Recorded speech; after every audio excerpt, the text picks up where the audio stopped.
லெட்டர்ல எழுதிட்டு இருக்கேன். பலன் இல்லாத நேரங்கள்ல துணையாளரே, பலன் இல்லாத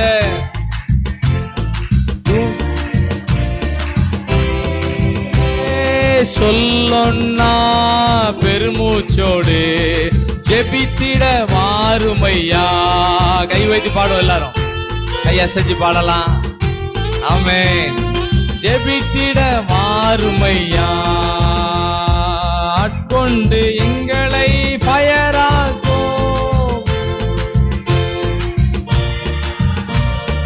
அன்பினால் இன்று அலங்கரியோ, அன்பினால் என்று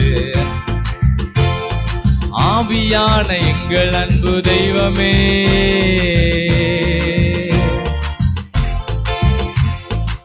ஆவியான எங்கள் அன்பு தெய்வமே,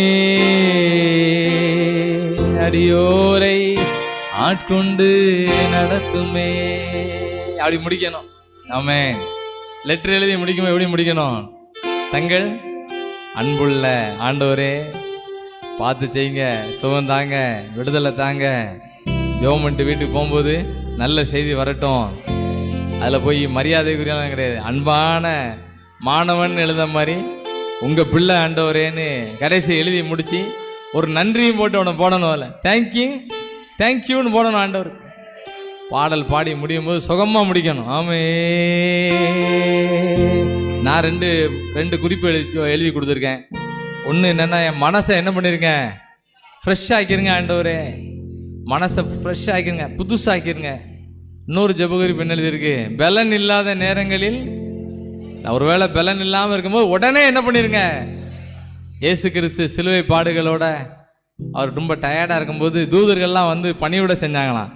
அதே மாதிரி எலியா அங்கே சூற செடியில் இருக்கும்போது பின்னாலே ஆண்டவர் வந்து தூதர் அனுப்பி விட்டாராம். அதெல்லாம் நம்ம லெட்டரில் சேர்க்கணும். பழைய காலத்தில் லெட்டரில் பார்த்தீங்கன்னா எல்லா இடத்துலையும் எழுதி வச்சுருப்பாங்க. சைட்லலாம் எழுதுவாங்க, இந்த சைடில் எழுதுவாங்க, எல்லாத்தையும் எழுதிடுவாங்க. நம்மளும் பாட்டு பிடிக்குமோ அவ்வளோத்தையும் எழுதிடணும். ஆமென், ஆமென். நம்ம லெட்டர் கையில் கொடுத்தாச்சு, அவ்வளோத்தையும் எழுதி பேனா இல்லைன்ற கூடாது.